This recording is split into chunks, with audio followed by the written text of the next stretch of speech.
What up, what up, what up? Bankroll Tim bedded up. Yeah, it's been a minute. It's been a minute, y'all. Dealing with a whole bunch of little shit, but still been working. Still been working. I've been putting up a lot of IG reels, making a couple little dollars off of that stuff. I got more followers on IG than YouTube. But anyways, whatever. Got the MC, the LSMC up here, boom. Got the rear frame rails cleaned up. I don't know if I put this on the last video. Didn't know about this. I didn't look at the car that good, with the wheel on here. I couldn't see that the frame was all beat in. Somebody heated and beat the frame for clearance, which was stupid because this car is solid. And now, a little bit more work, whatever. So instead of me just slitting it, pushing it in, cutting off the excess, plating in here, and then welding it all back up and smoothing it out, now I gotta actually cut this piece out. So I'll cut here, cut this piece out, put another piece in there, because obviously this is fucked. Now you guys can see. So then I thought it was just this side. I got the lowers out of there. Rear end still needs to get opened. It is a 7.5, it's not an 8.5. Somebody was saying it was an 8.5, but obviously you can tell how it's like that little oval look. That's a 7.5. The axle tubes are actually leaking right there on both sides, I believe. So I'll weld those up when I fab it. You can tell they're a little bent, but once I put the bar in there and straighten it out, you know what? This one isn't getting narrowed. Anyways, I'll put the bracing on there, whatever. But yeah, got this side, frame rail cleaned up, and they didn't beat this side as bad as that side, but still a lot of damage. As you guys look how far it's beat in. Bam. So I have to work this with a nice little hammer, tap. Like I said, you just tap, and it heats it up, and you'll get it to form like an English wheel. If you guys know what an English wheel is, the more you tap it, the more it heats up the metal, the more it starts shaping. And it's a solid car, so solid cars, you can do this. If it wasn't a solid car, obviously you'd see the rust through here, and once you start hitting on it, it'd start breaking apart. Those cars, I would cut this open and put a plate in there and shit. A little bit of tapping's gonna need to be up here, real light rubbing. But the main thing on this car is that I've been doing the front frame notch. Taking a little bit. As you can see, it's a lot of work. So, this is, let's say, midway to almost done.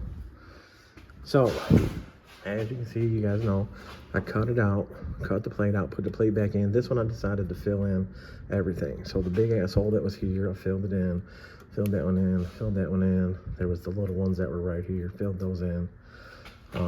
Went through, there's a piece of 3/16 plate here, boom, by 3 inches. And then this one is a 3/16, or no, this is 3/16 by 3.5 is what that is. So 3 inch this way, 3.5 this way. Which you can buy at your local store, Farm and Fleet, stuff like that. So 3/16, boom. You can see all right there. But another piece of it is right here. So it's 3 inches by 4 or 5, whatever. And then, I gotta go back through, since I did all the grinding, whatever. I gotta go back through, fill in this area, fill in this, boom, boom, boom, boom. Takes a little bit of work to make it smooth, but I like it to be a nice, smooth flow, and you don't see any welds, and you don't see any separations and stuff like that. And obviously, when I do this, I leave a nice gap, and I fill the gap, so I have plenty of weld behind this gap to where it's not gonna crack. When I start grinding on it, if you start to see a line, then you're going, mosquito just tried to get me. But you're going a little too deep. This frame up here just had this bow in it. I know this frame was different. But anyways, I can grind it down a little bit more and put a little more weld here. But it's not done. Today is my daughter's birthday. I have a 23-year-old that turned 24 today, and I have my 15-year-old that turned 16 today.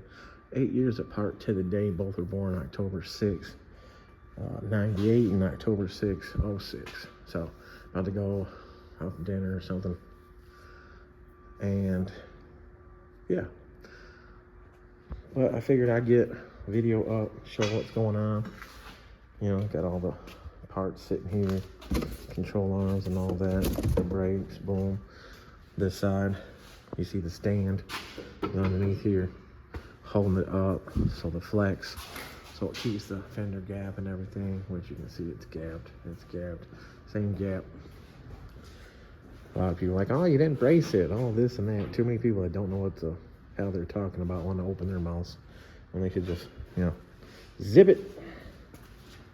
This side over here, not touched yet, except for, you know, how the wheel was trying to notch it, you know. But anyways, as you can see, you got an LS motor in it. Still got to get tuned and all that stuff. But yeah, the rear end, the other one for another Malibu, I haven't finished that one yet. I'm trying to get these cars out of here so I can be caught up. The 9-inch I still got to do. Boom. Still got to cut this back frame out. But we did get the front frame on this one cleaned up too. So that way I can go through, you know, make some cuts, stuff like that. Get rid of the e-brake cable. Boom. Again, this back frame would have already been out of this car, but I'm afraid if I take the back frame out, the car's gonna be nose heavy because the motor's in there.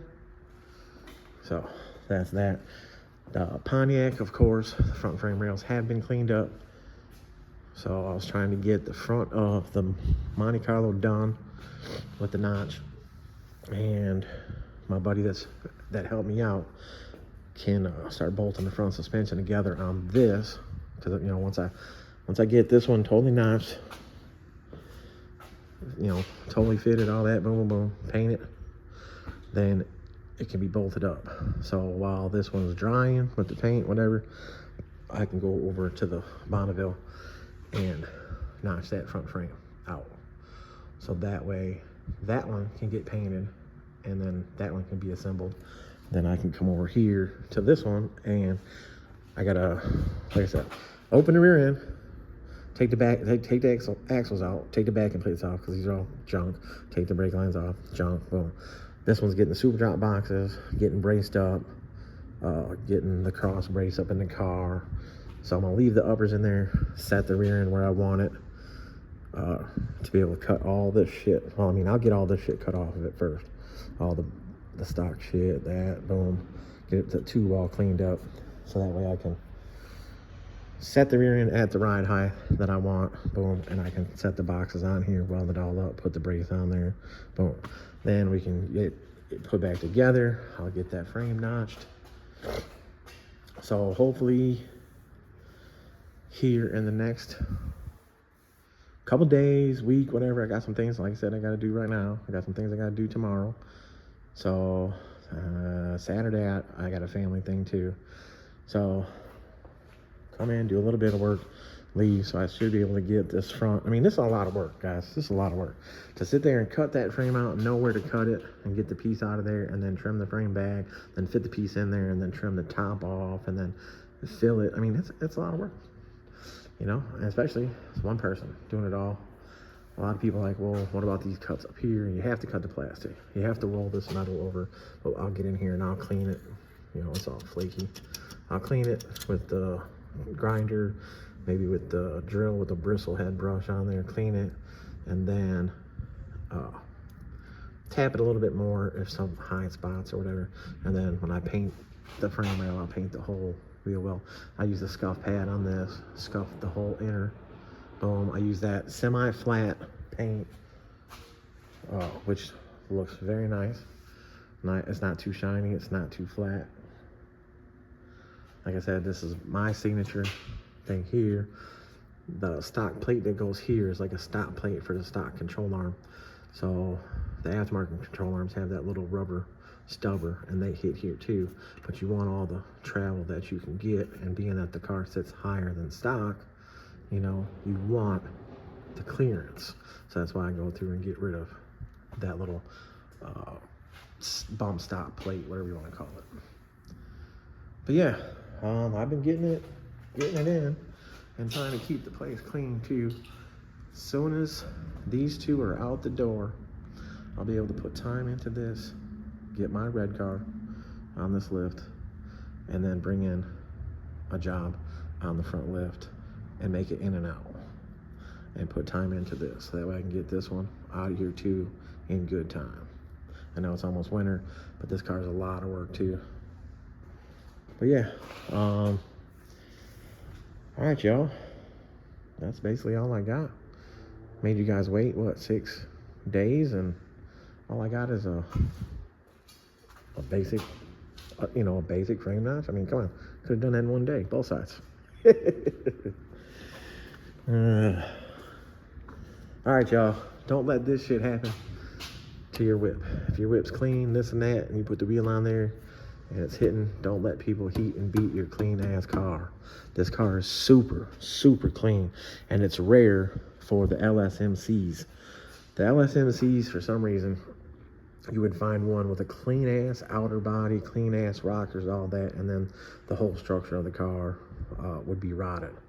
And then vice versa, you'd see a car, you know, nothing but rust on here, the rockers, this and that, the quarters, but then the inner structure would be solid. So now this one is completely solid everywhere. Like, I mean, it is very, very, very solid. Very clean car. And the frame tails, you know, body mounts, all that shit are good. And somebody went and did this stupid shit because somebody was probably in a hurry to fit the wheels or to ride the wheels and this and that. And it had air shocks. So why didn't they just air the air shocks up some more and maybe put an adapter on there so that way that didn't happen, and that way you could have drove for a couple days and got it to the shop. It is actually gonna storm. Look at the sky out there, y'all. Oh, you can't see. I just heard thunder. What the fuck? I love being able to come in here, not have to move a car out. Holy shit, look at that. That shit just came out of nowhere. Damn! Now I'm a weather guy. The fuck is it called? Meteorologist? So I think we are gonna have a funnel cloud. No. Possible though, it's pretty damn dark. Alright, anyways. This tank right here, y'all, just got the sump put on it. MSC Race Cars just did it for Sideways Productions. Big Draws. This is the new tank for Big Draws. Big Draws has got that them sounds in it. That thing be beating, and it broke the tank. So why not get a new tank and put a sump on it? You know, he got that supercharged LS in there. So yeah, my brother just welded that up for him. But yeah, all right, y'all. Bet it up. I'm in here trying to get this motherfucker done. Slowly but surely, things are going. Everybody that's still hitting me up, just be patient. Let me get these cars out of here so that way I can get you in and out in good time. But all right, y'all. Appreciate it, everybody. Thank you. And peace out.